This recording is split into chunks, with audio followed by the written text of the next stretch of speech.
เป็นก็มีคือท่านอาจารย์เทวันเอกจันทร์ซึ่งเป็นปรริยนธรรม9ประโยคเป็นนาคหลวงในปัจจุบันนี้ก็เป็นอาจารย์ประจำสาขาวิชาภาษาบาลีของมหาวิทยาลัยมหาจุฬาลงกรณราชวิทยาลัย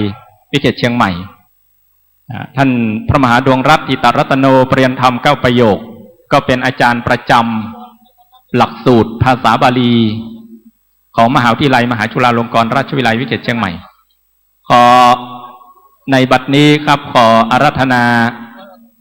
ครูบาอาจารย์ท่านอาจารย์รัชวัฒน์ทิตาโพเปลี่ยนธรรม9ประโยคซึ่งเป็นผู้สอนบาลีประโยค4ประโยค5เมื่อครั้งที่ผมเรียนอยู่ที่วัดพระธาตุดอยสุเทพซึ่งเป็นครูบาอาจารย์ที่อาวุโสเปลี่ยนธรรม9ประโยคสอบได้ในนามของวัดพระธาตุเจ้าดอยสุเทพถ้าจำบ่ผิดคือเป็นรูปแรก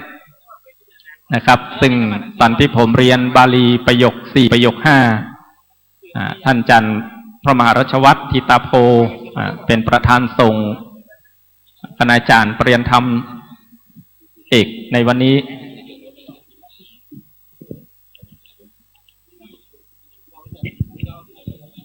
ครับครับขอบพระคุณครับท่านอาจารย์พระครูสิริเรียนระยะนุสานะครับผู้อำนวยการวิทยาลัยสงฆ์นะครับพิธีเขตเชียงใหม่นะครับขอใช้เสียงนี้เอิ้นกล่าวไปยังท่านอาจารย์ปริศปัญญาจีนพร้อมถึงเจ้าหน้าที่ได้นำผ้าไตรจำนวน21ชุดนะท่านอาจารย์ดร.มหาวรเมธ21ชุดนะเดี๋ยวเขาจะได้ประกอบพิธีถวายพิจารณาบนเอาทางสวายหนังสือทั้งบนหนังสือกับซอง โอเคได้เลยนะครับฉะนั้นก่อผ้าไตรนั้นเตรียมไว้ที่บริเวณนกหัสดีลิง21ไตรนะครับซึ่งในขณะนี้ท่านอาจารย์พระมหาดวงรัตน์ทิตรัตโนปรริยนธรรม9ประโยคนะครับเจ้าอาวาสวัดภูพารามนั้นก็ได้กราบนิมนต์นะครับบรรดา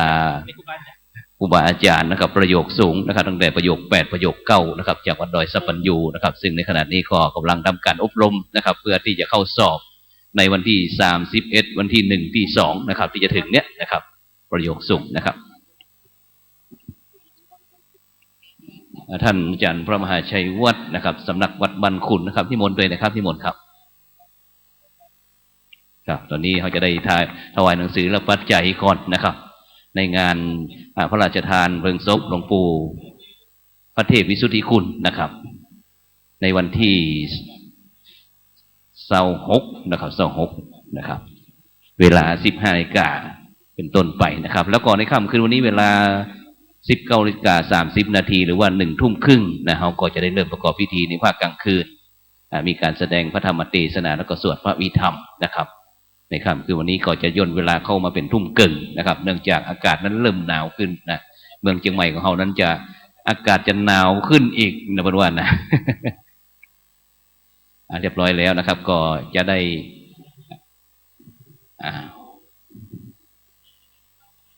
ท่านอาจารย์อาจารย์เทวานดร.เทวานอยู่ที่ไหนนะขึ้นมาบนพระวิหารหลวงด่วนนำซองปัจจัยมาด้วย วันนี้ท่านอาจารย์พระมหาราชวัฒน์นะส่วนมากจะเป็นปรริยนธรรม9ประโยคจะนักท่านคณะสัตยาติโยมทั้งหลายแต่นอกนั้นก็จะเป็นลูกพระลูกเนนที่ว่าที่นาคหลวงของเฮานะตั้งแต่ที่ท่านอาจารย์เจ้าคุณพระราชรัชมุนีนะได้รับมอบหมายจากคณะสงฆ์ภาค7นะได้จัดการอบรมบาลีก่อนสอบประโยคสูงนะก็ทำให้สถิติการสอบบาลีประโยคสูงเฮานั้นเพิ่มขึ้นนะโดยเฉพาะคณะสงฆ์ภาค7ได้รับการชื่นชมยินดีนะจากคณะสงฆ์ไทยว่าคณะสงฆ์ภาค7ของเฮานี้มีการเตรียมพร้อมซ้อมมาดีบอกว่านะนี่ส่วนมากก็ตั้งแต่ท่านอาจารย์พระมหารัชวัฒน์ท่านอาจารย์พระมหาประจักษ์นะท่านอาจารย์พระมหาวิเชียรนะตรงนี้เป็นท่านอาจารย์พระมหาวิเชียรนี่ก็นาคหลวงนะส่วนมากก็มีนาคหลวงนี่หลายลูกนะครับแล้วก็ว่าที่นาคหลวงปีนี้แฮมหลายลูกนะถ้าได้รับการสนับสนุนจากคณะสัตยาญาติโยมนะนอกจากที่จะเรียนบาลีแล้วก็ยังเรียนมหาวิทยาลัยมหาจุฬาลงกรณราชวิทยาลัยเขตเชียงใหม่ท่านใดที่มีความประสงค์อยากจะร่วมสนับสนุนการศึกษาลูกพระลูกเนนปรริยนธรรมสูงๆนะก็แจ้งความประสงค์ได้ที่คณะสงฆ์จังหวัดเชียงใหม่ นะแล้วก็เป็นประจำทุกๆปีนะก็จะมีการแสดงมุทิตาต่อพระภิกษุสามเณรที่สอบบาลีได้ประจำปีที่วัดพระสิงห์วรมหาวิหารอย่างปีนี้ก็เช่นเดียวกันนะฉะนั้นก็ศรัทธาญาติโยมท่านใดที่มีจิตเจตนาเป็นบุญเป็นกุศลนะอยากจะร่วมเพื่อที่ในการสนับสนุนพระภิกษุสามเณรไทยของเฮาเนี่ยนะคือช่วยกัน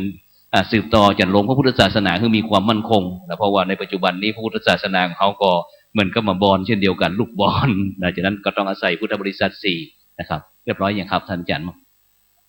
รอสักแป๊บหนึ่งนะฉะนั้นคณะศรัทธาญาติโยมเดี๋ยวก็พร้อมกันฮับปอนเด้อวันนี้พระมหาปริยธรรม9ประโยคสูงสุดของวงการศึกษาคณะสงฆ์ไทยนะด้านแผนกบาลีนะครับ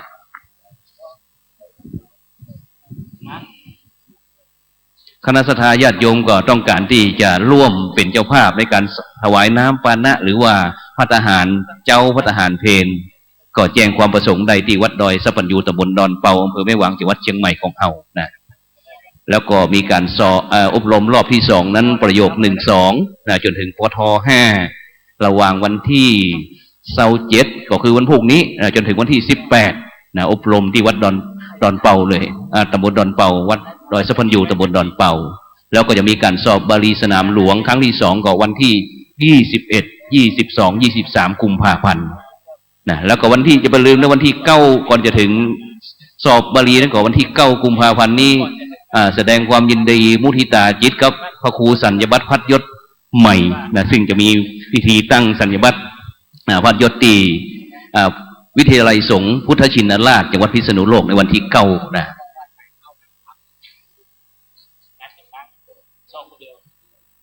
วันนี้นะสง่างามนะครับจำนวน21ลูกนะวันนี้มาครับกินฮับตาลนะครับในฐานะที่พระเดชคุณหลวงปู่พระเทพวิสุทธิคุณนี้นะครับสนับสนุนนะครับคือพระสงฆ์องค์เนรของเฮานะครับจังหวัดเชียงใหม่นะครับได้มีการศึกษาทั้งภาคปริยัติธรรมทั้งแผนกธรรมแล้วก็แผนกบาลีนะครับประเดี๋ยวนี้คณะสงฆ์ของเฮาเนี่ยรู้สึกว่าเป็นที่ชื่นชมยินดีอนุโมทนาต่อพระมหาเถระนะครับมหาเถรสมาคมไทยของเฮาตุยนะครับ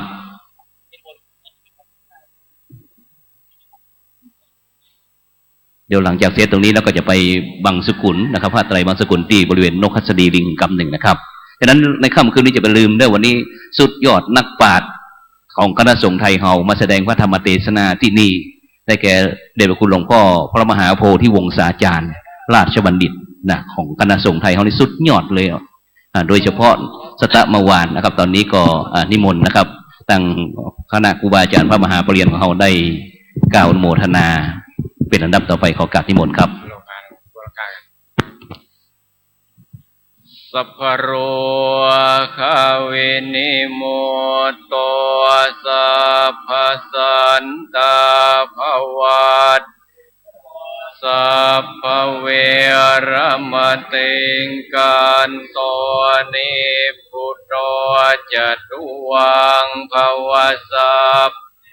ติโยวิวัชชันตุสัพพโรโควินาศตุมาเตภวัตตรายโยสุขิธิคายุโกภวะอภิวาสนิจจังวุฒาปจายโนจัตตารโอธรรมวัฏฐันติอายุวันโนสุขังภลังสาธุช่วยพวกอาจารย์นิมนต์เลยครับนิมนต์เก็บซองใส่ถุงยางแล้วก็นิมนต์ขึ้น ไปดูนกหัสดีลิงก่อนครับนี่ว่าที่ตั้งที่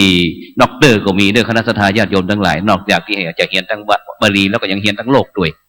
ซึ่งโดยเฉพาะที่วัดสันดอกนี้ก็จะมีมหาวิทยาลัยมหาจุฬาลงกรณราชวิทยาลัยวิเทศเชียงใหม่นะตั้งแต่ปริญญาตรีปริญญาโทแล้วก็ปริญญาเอกนะนี่คณะสงฆ์ของเฮาก็คิดว่านะน่าจะทำให้พุทธศาสนาเฮามีความมั่นคงอยู่คู่ประเทศไทยอยู่คู่โลกตลอดไปนะครับเพราะว่าลูกเนนบางรูปนี่ก็ปีนี้สอบ ประโยคปทเก้านี่กี่รูปท่านอาจารย์มหาวิเชียรปีนี้9 รูปพอดี12อ๋อครับนิมนต์นะครับเจริญพรคณะสัตยาญาติโยมโดยตอนนี้บนพระวิหารหลวงเฮาเสร็จเรียบร้อยละนะตอนนี้เฮาจะไปประกอบพิธีที่บริเวณด้านประลัมพิธีด้านล่างกำหนึ่งนะครับขอบคุณอนุโมทนานะครับบรรดาคณะครูบาอาจารย์ทุกรูปทุกตนทุกองค์วันนี้เดินทางจากดอยสัพพัญญูตำบลดอนเผาอำเภอไว้วางโดยตรงมาเลยนะครับท่านอาจารย์พระมหาวรวัฒน์นี่ก็นาคหลวงเช่นเดียวกันนี่นะตอนนี้ไปปฏิบัติศาสนกิจที่อาจจะวัดแม่ฮ่องสอน